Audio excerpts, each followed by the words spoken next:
कि कुछ सोचने से पहले आपको बता दे कि बहू का चक्कर वो वाला चक्कर नहीं, यहाँ तो किसी और ही चक्कर की बात हो रही है। अरे अरे रिद्धि बहू, क्या हो गया? फिर चक्कर? हाँ सासू माँ, फिर चक्कर लग रहा है, पूरी दीवारें घूम रही है। Oh God, मैं तो गई बोलकर बहू तो छपाक से गिर जाती है। अरे रेंको पेंको जिंको कोई है, जल्दी आओ, बहू गिर पड़ी है फिर से। तभी सामने आ जाती है पड़ोसन। हाय रे, बधाई हो रिंकू पिंकू चिंकू की माँ, बहू पेट से है, दादी बनने वाली हो क्या? अरे चुप चुप कर, निकल। जब देखो तब हमारे घर के अंदर आंखें गड़ाई रहती है। अरे ऐसे चक्कर इसे हफ्ते में 10 बार आते हैं, तो क्या हर हफ्ते दादी बनने का जश्न मनाओ? चिरकुट चल। तभी रिद्धि का पति रिंकू आ जाता है। ओहो, फिर गिर पड़ी। एक तो इसका ना समझ में नहीं आता, गिर गिर कर इसका शरीर कितना मजबूत हो गया, लेकिन फर्श बेचारी गिर गिर कर टूट रही है। फिर से सीमेंट का काम करवाना होगा। तभी रिद्धि को होश आ जाता है। शुक्र है होश आ गया। क्या कह रहे थे? फर्श टूट रही है और जो गिर गिर कर मेरा सर टूट रहा है उसका क्या? बढ़िया है। बहू उठकर खड़ी हो जाती है, लेकिन समस्या बहू के हर दिन चक्कर की वहीं फर्श पर ही गिरे रह जाती है। माँ जी, मैं डॉक्टर को दिखाने जा रही हूँ, मुझे अच्छा नहीं लगता।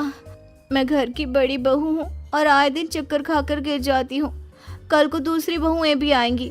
आप तो सह लेती हैं, लेकिन कोई और क्यों सहेगी? बहू दवा लेती है और ठीक हो जाती है। घर में सब नॉर्मल हो जाता है। फिर एक रोज, बेटा, तुम लोगों से एक बात कहनी थी। रिंकू की तो शादी हो गई, लेकिन अब पिंकू की उम्र भी हो रही है। पिंकू की शादी के लिए भी लड़के देखो।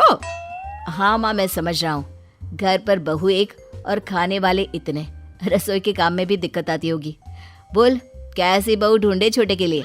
अरे जैसी मर्जी देख लो बेटा, बस ये देख लेना कि चक्कर पक्कर ना आता हो। बहू के चक्कर से तो मैं परेशान हो गई हूँ। खैर, किसी तरह छोटे की भी शादी हो जाती है। बड़ी और मझली बहू के साथ तो सास के व्यारे न्यारे होते हैं। कोई रोटी देती तो कोई सूप, कोई चाय लाती तो कोई सर दबाती। लेकिन कहते हैं ना, सब दिन एक से नहीं होते। एक रोज नई मझली बहू, माँ जी जल्दी आइए, ये देखिए रिद्धि भाभी को क्या हो गया, वो तो गिर पड़ी हैं। हाय रे, लग रहा है इसकी चक्कर आने वाली बीमारी खत्म नहीं हुई। इतने दिनों से ठीक थी तो लगा था सब ठीक है, लेकिन नहीं, बहू को तो बीमारी ने अपनी चपेट में अब भी ले रखा है।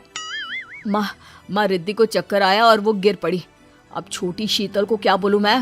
अरे बोल दे कुछ नहीं, चूहा देखकर डर गई। मैं डॉक्टर को बुलाती हूँ। तभी छोटी बहू सास से पूछती है, सासू माँ वो रिद्धि भाभी को क्या हो गया? अचानक धम से गिर गई। अभी तो मैं सुबह का खाना बनाकर हटी हूँ, शाम की उनकी बारी थी, अब वो अचानक से बीमार हो गई। तभी छोटी बहू की माँ आती है। अरे क्या हो गया बड़ी बहू को? लगता है सास का प्रेशर है, बेचारी सह नहीं पा रही है। अरे क्या प्रेशर है? कोई प्रेशर नहीं है। वो तो बहू को बीमारी थी, हम लोगों को शादी से पहले बताया नहीं उसकी माँ ने। देखिए, आपकी बेटी को भी कोई बीमारी शिमारी हो ना तो बता दीजिए। वो क्या है ना, अब हिम्मत नहीं रही बहुओं के नखरे उठाने की। अरे उन्होंने आपको नहीं बताया तो कम से कम आप हम लोगों को तो बता देती। अब ये बताओ कि इतने सारे लोगों का काम क्या मेरी बेटी अकेले करेगी दोनों वक्त का? चल बेटी मायके। चल बेटी, अरे स्कूल में दाखिला नहीं कराया है बेटी का, शादी की है, ससुराल है, यहाँ से ऐसे लेकर नहीं जा सकते अपनी बेटी को। अरे तो क्या करूं, बेटी को रोटी बनाने की मशीन बनाकर यहीं छोड़ जाऊं? भरा पूरा परिवार, सास बुढ़िया जेठानी को चक्कर की बीमारी, ना जी ना। चल बिटिया। छोटी का पति कहता है, अरे कैसी बात कर रही है सासू माँ, अभी तो शादी हुई है हमारी, इतनी जल्दी बीवी को लेकर क्यों जा रही हैं?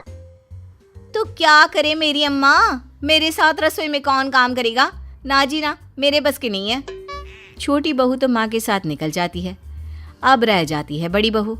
बड़ी बहू को जब होश आता है तो वो देखती है कि सभी उसके आसपास खड़े होते हैं। क्या हो गया? सब ठीक तो है ना? हाँ हाँ, घर खराब करके पूछ रही है सब ठीक तो है ना? अरे हो क्या जाता है तुझे? क्यों नहीं दिखा देती डॉक्टर को? अरे भाभी, ये ऐसी बीमारी थी तो शादी नहीं करनी चाहिए थी ना आपको भाई से। आपकी हालत देखकर मेरी बीवी भी चली गई। चली गई? हालत मेरी खराब थी तो वो क्यों चली गई? अरे मैं ही चली जाती हूँ मायके। हाँ हाँ, तू जा जा, तू यही सही रहेगा। भाभी, आप आए दिन बेड पर रहेंगी, फिर वो कैसे घर का सारा काम अकेली करेगी? इसीलिए उसकी माँ उसे ले गई। ओह, ये बात है।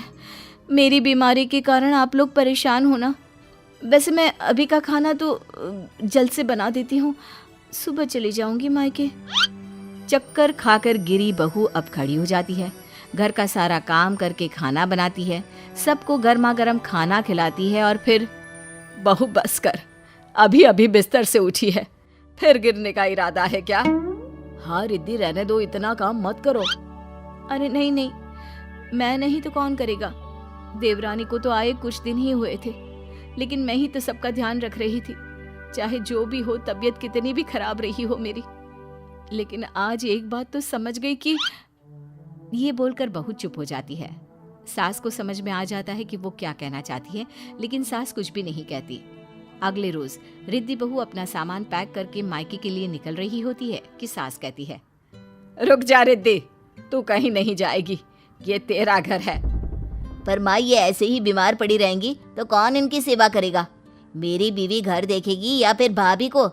नाना, इन्हें तो जाना ही होगा। अरे ठीक है ना, अगर परिवार की मुश्किलों में जो साथ नहीं खड़ा हो सकता, ऐसी बहू हम लोगों को नहीं चाहिए बेटा। तू एक काम कर, अपनी बीवी के साथ कहीं और शिफ्ट हो जा। मेरी रिद्धि बहू तो मेरे साथ ही रहेगी। सास के फैसले को देखकर रिद्धि खुश हो जाती है।